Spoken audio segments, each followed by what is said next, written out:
नमस्कार, श्री कुकिंग चॅनलमध्ये तुम्हा सर्वांचे खूप खूप स्वागत आहे. चला तर मग आज आपण बनवूया तांदळाची खीर. याच चमच्याने 3 चमचे तांदूळ घेतले आहेत आणि अर्धा तास भिजत ठेवले होते. आता आपण मिक्सरच्या भांड्यामधून बारीक करून घेऊया.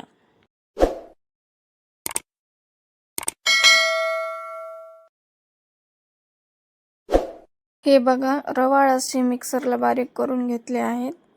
आता खीर करून घेऊया. खीरीसाठी मी अर्धा लिटर दूध उकळायला ठेवलेले आहे. दुधाला उकळी आलेली आहे. आता त्यामध्ये थोड्याशा केसरच्या काड्या दुधामध्ये भिजत ठेवल्या होत्या, ते दुधामध्ये टाकून घेऊया. मिक्स करून घेऊया. आता दुधामध्ये 1 चमचा चारोळे आणि पिस्ता बारीक केलेला टाकून घेऊ. मध्ये मध्ये दूध ढवळत राहा, नाहीतर बुडाला चिटकू शकतं. या दुधाला एक उकळी काढूया. दुधाला उकळी आलेली आहे. आता त्यामध्ये आपण मिक्सरला बारीक केलेले तांदूळ टाकून घेऊया. मिक्स करून घेऊ. आता आपल्याला खीर मंद गॅसवर 5 ते 6 मिनिट शिजवून घ्यायची आहे.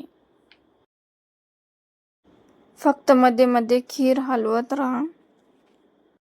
आता यामध्ये वेलची पावडर टाकूया 1 चमचा. मिक्स करून घेऊया.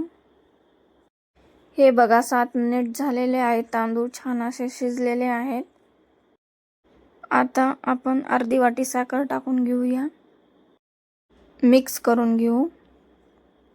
साखर टाकल्यानंतर मंद आचेवर 4 ते 5 मिनिट खीर शिजवून घ्यायची आहे.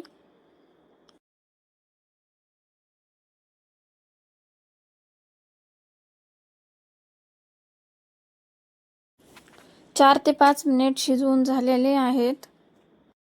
आता खीर तयार झालेली आहे.